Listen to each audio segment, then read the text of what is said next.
Good afternoon. Welcome to Sports Nothing But Sports with Kent Sterling for Thursday, August 15th, 2019.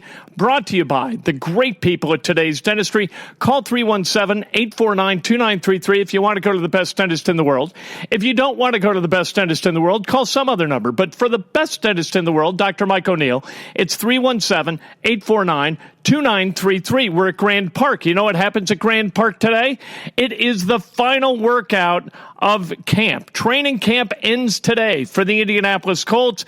They've got a joint practice today. They're second of two with and against the Cleveland Browns. It's Alumni Day out here at Grand Park. Peyton Manning, he's going to be on hand. Bill Polian, lots of guys are going to be around signing autographs, watching the festivities, watching the work that gets done today. The work is going to be the important thing for the coaches. We know that. These two teams play each other in about 48 hours at Lucas Oil Stadium. So this is kind of a prelude to a preseason game, really, that has no meaning. And I'll tell you what I've heard from people, and people have always said this, you get more out of a joint practice like this than you do playing against each other in the preseason. We'll see if that's the case. We'll see if we get some fracases out here today, some violence, some haymakers being thrown, some punches, some guys grabbing on each other and going haywire. This will be the second of the two practices. Yesterday was really, really kind of docile and genteel and polite. The guys working out, trying to get better. Our iron sharpens iron and all that other crapola. Frank Reich told the media yesterday that really what he wants to be able to figure out who the starting quarterback is going to be week one on September 8th in Los Angeles against the Chargers by the end of week 3 in the preseason. So they've got this game. This is week 2. Saturday night, game 2 is against the Browns. And then next Saturday at Lucas Oil Stadium, game 3 against the Chicago Bears. Reich would like to know who the starter is going to be at the end of that game. Is that going to be Andrew Luck? Is that going to be Jacoby Brissett? We've got to wait. We've got to find out because they don't know right now, and that's the story. That's the interesting thing at camp. Andrew Luck, he was on the field yesterday, not in pads, not working at all, just walking around, being supportive, talking to the quarterbacks, had the ankle taped about to, maybe 4 inches above the ankle. And that is where the pain evidently is coming from, and that's the pain that keeps Andrew Luck off the field, some kind of high ankle issue. We've talked about that as ad nauseum. We don't need to talk about that anymore, but they want to make a decision by the end of the third preseason game. Now, that doesn't mean they're gonna.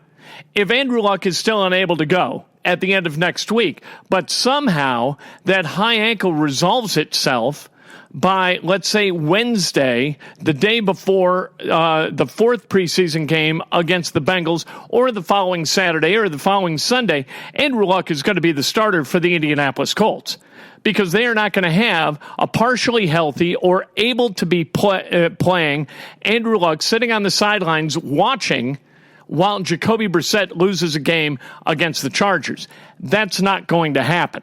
So whatever arbitrary kind of drop dead date, right? Whatever arbitrary deadline they establish, if somehow Andrew Luck finds himself able to go between that date and game time on September 8th, Andrew Luck is going to be the starting quarterback for the Indianapolis Colts. If Andrew Luck starts all 16 games, I think the Colts wind up putting themselves in a position to go to the Super Bowl. I think they win 11 or 12 games, they win the AFC South, and they will be built to succeed in the postseason. This defense is going to be improved. They've got better weapons offensively.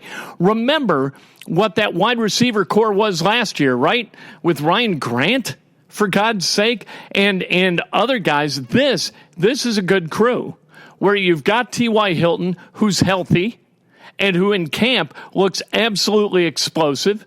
Then you've got Devin Funchess. Hopefully Paris Campbell can find his way back to health because if he's healthy, he's going to be a tremendous asset for the Colts. You've got Chester Rogers, who's a guy. We know that, but you can count on him, and he's going to return punts, so that's a good thing.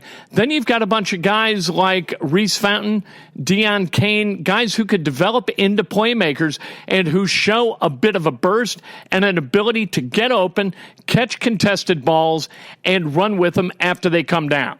That's what you want out of wide receivers. And look at the tight ends, where you've got Jack Doyle. We know what Jack Doyle is. You've got Eric Ebron. You've got, my goodness, Mo Ali Cox. You got a lot of guys at the tight end spot who can make plays. At running back, you've got Marlon Mack. Beyond that, not so much. Nyheim Hines is a nice guy who's probably going to catch 60 to 70 balls out of the backfield. Nyheim Hines, he's got enough speed to run away from people. He's elusive. We like Nyheim Hines. He's a really good dude out of North Carolina State. He's got elite level speed. We haven't seen much of Paris Campbell because of that hamstring, but he's a guy who can be a difference maker for these guys. And then on the defensive side of the ball, that defensive backfield is going to be terrific. Clayton Geathers at safety, Malik Hooker at safety. Those guys, we kind of know who they are, but Malik Hooker with a healthy offseason for the first time since he was drafted in the first round by the Indianapolis Colts. And you've got at cornerback, you got a lot of depth. You've got Pierre Desir, you've got Kenny Moore II, you've got Quincy Wilson, you've got Rock Ya-Sin, who is the first guy taken by the Colts in the 2019 draft. He was drafted early in the second round. Ya-Sin looks like a really, really smart, really, really athletic playmaking cornerback. Early in camp, we saw him make some misreads. All right, he would bite on play action, and that left receivers open. And then all of a sudden, those mistakes weren't being made anymore. Rock Ya-Sin looks like a guy who should be a starting cornerback for the Indianapolis Colts. It may not be that way to begin the season, but as the season goes on, you're going to see him more and more and more, and I think you're going to see the same thing with Quincy Wilson. Everything depends upon health, right? I mean, if Desir or Moore go down, that opens up a spot. But what could also happen is you move more to the slot in the nickel or the dime, and all of a sudden Quincy's on the field, Rock's on the field. You're going to see all four of those cornerbacks play a lot of football. What's going to be interesting on Saturday is, again, kind of the position battle at middle linebacker. At the linebacker opposite Darius Leonard, who's going to get most of the run over there. The defensive front is really, really good and really, really deep. That Danico Autry has been terrific in camp. Really, the stars of camp, to me, have been Ya-Sin, Khari Willis, who's going to be a terrific backup safety to begin. Clayton Geathers is a captain, but he's had a tough time staying healthy. So I think you're going to see a lot of Khari Willis at some point. But Quincy, Rock, Khari, T.Y. Hilton, Deion Kane, Reese Fountain, Danico Autry have been really, really, really good. Jabal Sheard, we haven't seen Jabal. We don't really know what's going on with Jabal Sheard and that knee. Is he going to be back for the opener? Is he not? We'll find out. Let's talk about some other things. News out of the NBA. We got a couple of things. The Pacers preseason schedule has been released. Their first two games will be in Mumbai. They're going to play the first NBA games in India ever against the Sacramento Kings in the preseason. Those are October 4th and October 5th, and then they come back home to play a couple at Bankers Life Fieldhouse, October 11th against the Chicago Bulls, October 15th against the Minnesota Timberwolves. DeMarcus Cousins, we heard he tore his ACL.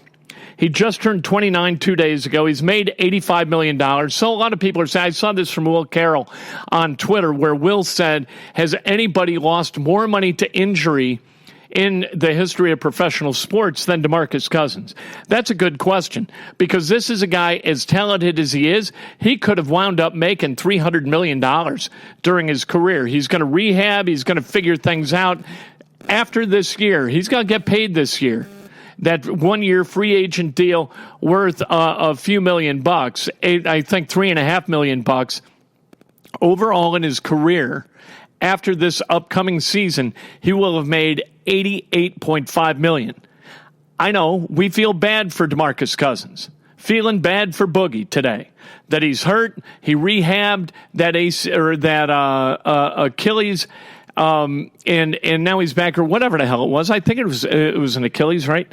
Anyway, he worked hard to come back. Now he's got the torn ACL, and that it may be career ending. If it is, $85 million ought to be able to last he and his heirs for several generations. We know sometimes that isn't the case. In this case, we hope it to be the case. Right? Let's talk about college basketball for a second.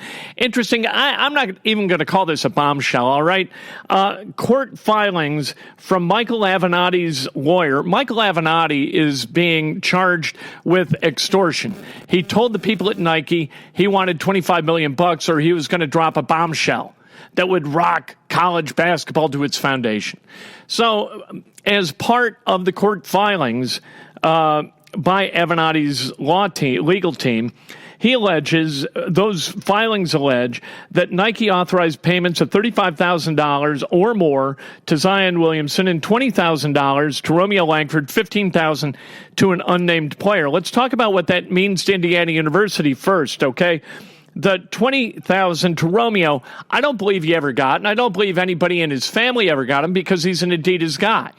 Adidas paid Tim Langford, his dad, to run a summer basketball program as Romeo headed into his senior year of high school. That was Adidas. That's Adidas money. New Albany High School is an Adidas school. Indiana University is an Adidas school. Romeo is tethered to Adidas, not Nike. He has never played for a Nike-sponsored team other than in a, like the McDonald's All-American thing or whatever, which I think is a Nike deal. I don't know. All the shoe company stuff gives me a big fat headache. Everything that I know about Romeo is that he has an allegiance to Adidas. Now, it's different. So, I mean, that's that, right? He obviously didn't get money from Nike because he never did anything for Nike. Whatever money he got, it came from Adidas.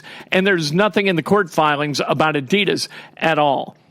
Now, Zion, that's a different thing. Zion Williamson played for Duke. Duke is a Nike school, all right? So that's not a smoking gun that there are documents showing that payments were authorized. You've got to show that payments were made. And does the NCAA have the stomach to go toe-to-toe with a program like Duke? Now, look, last month we saw the thing with DePaul. Okay, DePaul had a student athlete who, in order to get his academics straight, needed a little bit of discipline, and that discipline came in the form, and I'm not talking about like corporal punishment, for God's sake. I'm talking about discipline with his schedule. All right. So somebody on the DePaul staff being paid by DePaul lived with this kid for a couple of weeks to make sure that he hit his books hard, did all the work that was required of him to be eligible, and that got done. Now, the NCAA didn't like that, so you've got Dave Lato being suspended for a few games. You've got some forfeiture, I think, of a scholarship. You've got some limitations on recruiting, all this, that, and the other. They came down kind of hard on DePaul. Now, the NCAA coming down on DePaul is one thing. The NCAA having the stomach to go toe-to-toe with Duke, that's a completely different thing. You've got Mike Krzyzewski. If Duke is shown to be cheating, all right, if the NCAA starts scratching at those scabs and they show that Duke has been cheating and they punish Duke for cheating, and you sully the standing and the legacy of St. K, well, what have you done then? Are you hurting the game of basketball, the game of college basketball, more than you're helping it by cleaning it up through sanctions against Duke University? That's an interesting question.